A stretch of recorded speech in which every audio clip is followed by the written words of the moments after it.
And 3 months went by, and I said, you can't do this. I mean, you can't hold on to something. You have to, And he said he was too busy, but I'll do it. I'll do it over the December holidays, and then I'll get back to you. Well, it turns out I got an email from him just at the beginning of December. He said, well, actually, I'm going on a vacation over the Christmas holidays, and I won't be able to give it to you until January.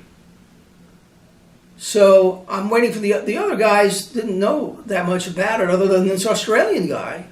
And the other guys were sort of more math people that were on there for the math part of my thing. They didn't really know that much about it or care. That's what happens on dissertation committee. Some people don't even know about it or care about it, So January comes along, and I finally get this, this long story here, but I get this,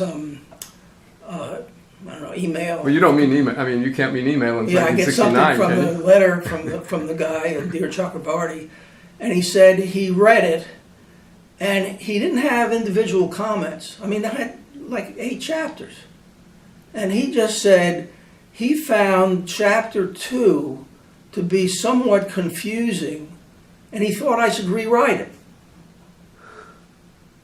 And that's all he said. After holding it for 3 months, and then coming back with that. And I wrote back and I said, that's not enough. You got to be specific. And so I got him to say this, and this, chapter 2, whatever you want to do. So he eventually did that. That was February. Mm-hmm. And I spent February answering his questions. So we had the oral at the end of February, beginning of March, and I passed. Mm-hmm. But it wasn't a fun pass because what happened was I wanted to get this Australian guy at the defense because he knew more about it than anybody. Chakrabarty didn't know hardly anything about it. He was, he knew something about algebraic regression stuff. But so I had my defense. The Australian guy who could have been the main supporter, who was supporting me all along, knew more about it. He wasn't allowed to be there. I gave my spiel. Wasn't allowed to be there. Wasn't allowed to be there. The public. Yeah, the defense is public. They didn't allow him to be there. I gave him my spiel. People asked me some questions. I answered the questions. I said what I did do, what I didn't do, the reasons why I didn't do it. It's because and they were all reasons that were reasonable. But I knew it because I was working with this Australian guy, and eventually we said, okay, let's break for lunch. We're going to come back after lunch.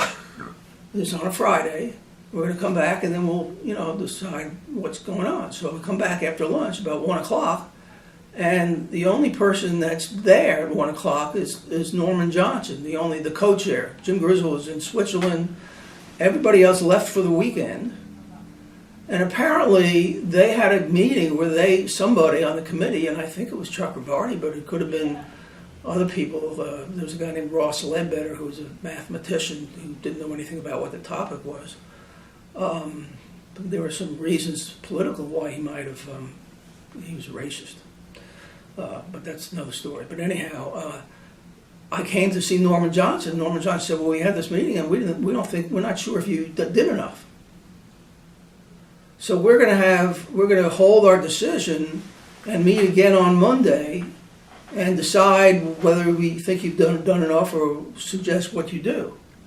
And this is a weekend of the last lunar eclipse that was in Virginia. I remember we had plans to go there. Man, hello? I'll go there.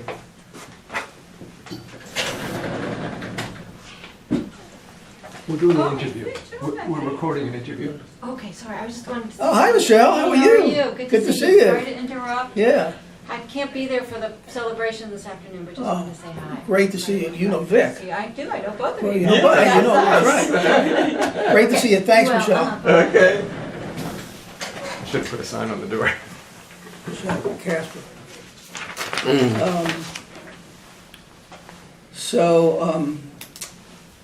Well, we were going to go see the eclipse. And Dan and I was going to, thought I was getting my degree. Yeah. We just went off, and Norman Johnson said, call me later in the afternoon. I'll try to call the committee and speak to them individually before maybe we don't have to have this meeting on Monday. So Anna and I went off, drove, and about 2/3 of the way there, I called up Norman Johnson from a phone booth on the border, North Carolina-Virginia border. And I said, can you tell me what happened? And he said, congratulations, Dr. Kleinbaum, you got your PhD. That's how I found out. Yeah, wow. 'Cause Wow. and it turned out that the reason why he said this was because I kept saying, look, if you really want to make sure whether I've done enough, the person to speak to is this Australian guy. Yeah. And the thing is, before we broke for lunch, they said, well, we tried to find them and we couldn't find them. So we're going to have to put this off. But I said, I'm going to find them. So I went off to the School of Public Health, and he was on a computer doing his work on the computer. And I told him what happened. And so he walked over to the math stat department, and he found Norman Johnson, and he told Norman Johnson exactly everything. And everything was done. And I didn't find out until by telephone call that I got a PhD. That was just a terrible way to find out. And, didn't make me feel good. I was glad I was out of there. Yeah. Yeah. You know. Wow. Yeah. You're making my experience seem wonderful. Well, not only that, but the guy who was the head of the department of math stat, can't remember his name, for years, the math stat faculty were very arrogant and very, theoretical, and they didn't really talk to each other. It was really an error.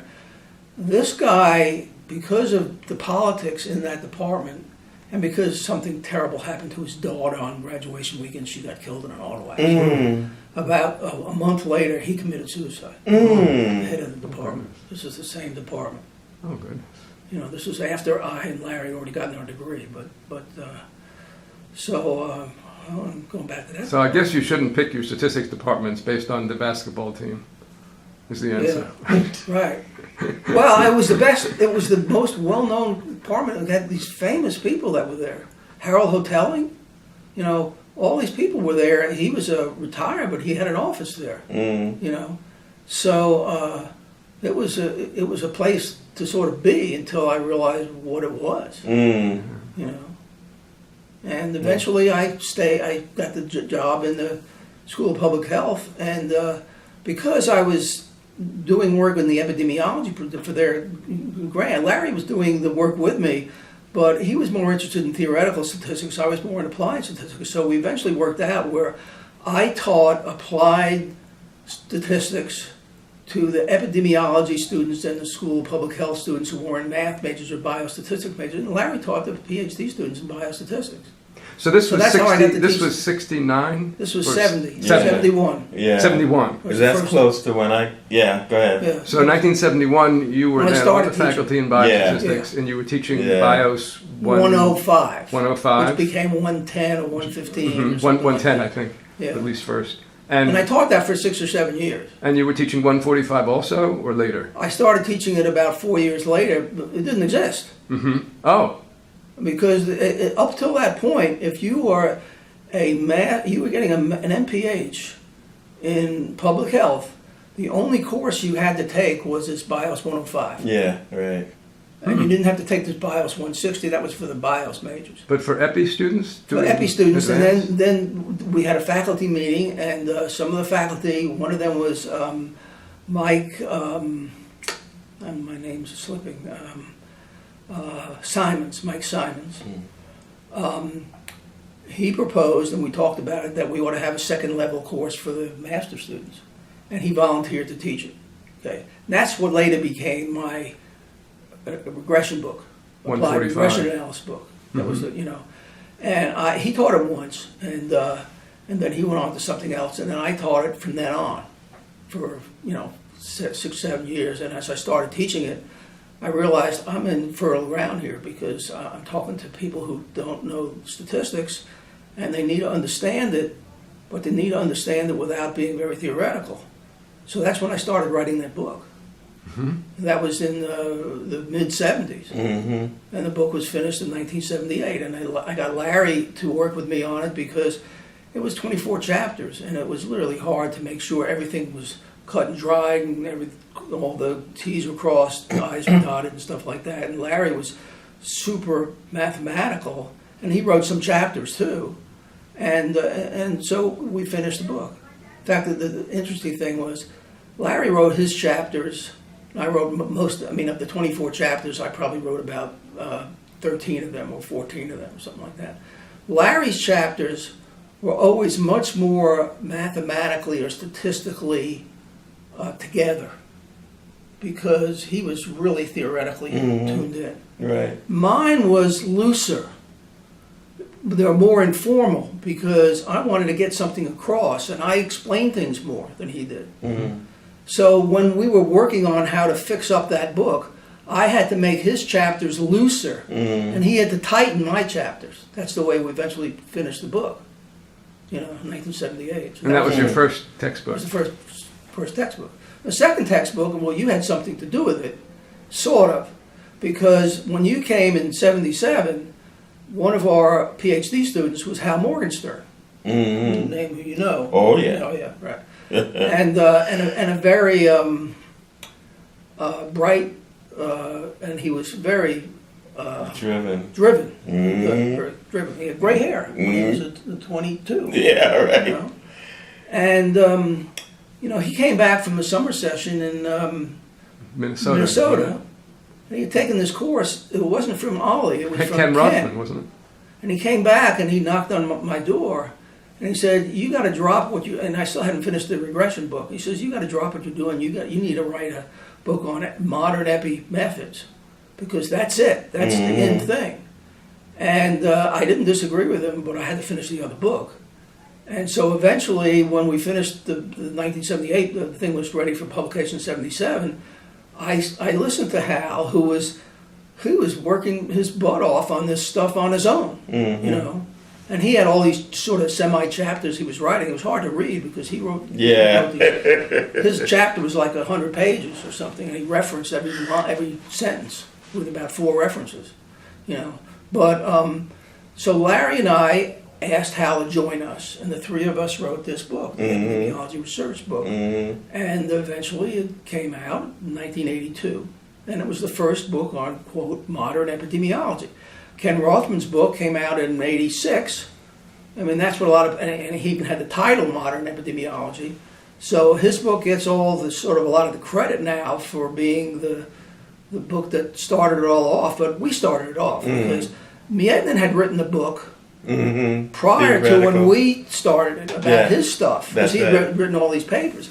But nobody wanted to publish it because if you tried to read his book, you couldn't understand anything. You're right. I remember there were Xerox copies of the book circulating around the department. Right. And you were describing yourself as translating Mietnin for readability. Yeah. I remember. But he had done some things that were really good. It's just that it was hard to translate. So nobody wanted to publish his thing. So we were the ones that got the thing published because we were doing something that was, relating to people, and it was mathematical, but not that mathematical, and it was in a language. I mean, we used to say, used to sort of joke, and Mietnin, if he hears this, it's fine, but we used to joke that he probably wrote his book in Finnish, and then somebody translated it into English. So it never got that clearly understood because it was in a Finnish way of expressing himself. Yeah. So, but it's also that, his first lecture at Harvard Medical School was Pearls Before Swines. Yeah, that was the title of his first lecture. I mean, he didn't really encourage you to. In fact, Dana Flanders, one of our longtime faculty members here, was a student there at Harvard. Yeah, and he always tells his story. You might want to cut this thing off the tape when you want. But let's come back to that one later. Okay. Okay. Because I'm not good at Oleg editing. didn't treat him very well. So I want to come back to the teaching, but you mentioned working on the Evans County study, and that for the epi-history that we're working on is a very significant activity, obviously. Could you talk about your work with John Castle? What it was like to work with John and Bert? Basically, I was involved in having my name on 3 papers. But the main one was the one that we did logistic regression analysis on, because it was a multifactorial thing where the outcome was whether or not you got CHD And risk factors were the usual risk factors and other social things that, that John, pushed as something important to consider. So the main people on that paper was Castle, Al Tyrol, Larry, and I. It was really us four, because the rest, nobody else could understand it or do it and stuff like that. And so we spent quite a long time doing it, and we had to, work out how to communicate, because this was not this was logistic regression. And this is before logistic regression became what it is and the way it is now, because it used to be done using discriminant analysis. Oh, so you were doing logistic regression with the discriminant analysis estimation? Because there wasn't a program to do that. Right. So we did that way, and we wrote this paper, and that was published. And it was with the four authors. It was me, Larry, Castle, and Tyrol, and that's how I was mainly involved, and then I helped to work on two other papers, so I got my name on it for contributions and stuff. But so that study was eventually published in a whole journal, that John Castle was able to get permission from the Journal of was the Annals of Internal Medicine? Annals of something. It was the Annals of Internal Medicine. Internal Medicine. I think so. There was a whole issue on Evans County study. On that. And that itself that was nice to have, because you got given, you're gonna have your papers in there. You just have to work on it. So I knew I was going to have these things published, and that was my first published paper. That was your first published paper. Wow. Yeah. Okay. Well, I had some things from my PhD that were published, but I didn't really count them. They were in statistical journals. Somebody actually picked up on it and did something with it, and really actually used it to do some really advanced modeling with it, and wrote something about it in a paper or something about it, thanking me for it or something. Nice. But anyhow, what was it like working with John and Al Tyroler? Well, it was just wonderful, because Tyroler, and they had different personalities. Yeah. Tyroler was, I don't know, he was not that easy to get along with. I mean, he was, I don't know if the word was arrogant. It's not exactly fair to say. He's a very bright guy. And he didn't take fools, and he might have thought fools of people that weren't necessarily fools. And and so when we would have meetings, he was harder to deal with when he raised objections. And Castle was so much more pleasant, easy to deal with when he raised questions or something like that. But we worked together and we got this thing done. We solved the problem, and it was a very pleasant experience for me, for Larry, and I think for all of them. And so I was, and then the journal came out in 1971 or 72, and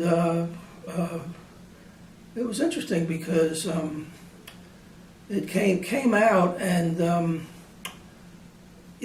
nobody talks about the Evans County study. They only talk about Framingham. It was the first. Well, they were, but Evans County was the first study to deal with the fact that African Americans had much higher blood pressure and more heart disease than Caucasians, and nobody was dealing with that in Framingham. It was all white, pretty much. And so there was a lot of things that were in this study that were interesting and stuff, and so that sort of came out. But it turns out that the guy who initiated the study, that Curtis Hames, was from Evans County, Georgia. Right. Okay? He was a physician who had a practice, and he had practice who dealt with both African Americans and Caucasians. Okay? So he had, a mix, And he was the one who noticed this thing about the high blood pressure more in the blacks than in the whites. And But less heart disease in African Americans. Less heart disease. Yeah. Less heart disease. So he brought this up, and Castle said, I think this is worthy, so they worked together and figured something out. Now, it turned out with all of this, what's his name, Curtis Hames, turns out he was racist. Yeah. He was the one who wanted to do this thing, but, you wouldn't want to you wouldn't be invited to his home. Yes. Or if you wanted to, lay down Oh, I shake met your him. hand, you Yeah. met him. Oh, yeah. But back, Right. Sherman later met him about 20 years later at a meeting somewhere, and he said something nice to Sherman, and they shook hands and talked or something like that. So Sherman says, I have this pleasant story about him. That Mine wasn't either he as changed pleasant. or something, but so we published the paper that based on the fact that it was initiated by somebody who you wouldn't have thought would have suggested that this is something we should study, but he did it because of the science thing, and he supported it all the way through, and so that was the paper. In the group conversation, I was standing in on, he expressed this surprise that African Americans were living longer or weren't dying of heart disease even though they had higher blood pressure. Yeah. And that's what struck him as strange. Yeah, right. The African Americans have lower mortality. He thought that was strange. So what's going on? Yes. Yeah. And part of the thing was in the paper that we wrote, the multivariate paper. Mm-hmm. Now, we're using discriminant analysis, but we're basing it on how you can use logistic regression based on a paper that Jerome Cornfield wrote. Yeah. That was the original link to logistic regression analysis. That's how we did it. And now we had a data set for blacks and a data set for whites. Okay. Now, it turns out the data set for whites had 609 people. Mm. Data set for blacks had about maybe less than 100. Yeah, right. Or even less than that. In Evans County? Yeah, Less than 100? that's what we had, Wow. which was weird. It didn't have. This was just the Well, map. but then again, it might have been, the data set might have had more, but when you consider all the variables that Oh. were measured, and you had to pin that down to get a multivariate data set, then it turned out we So had complete much less. case analysis sort of thing. So the problem was, one way to do the analysis was you put both data sets together and you run this logistic model and you put some interaction terms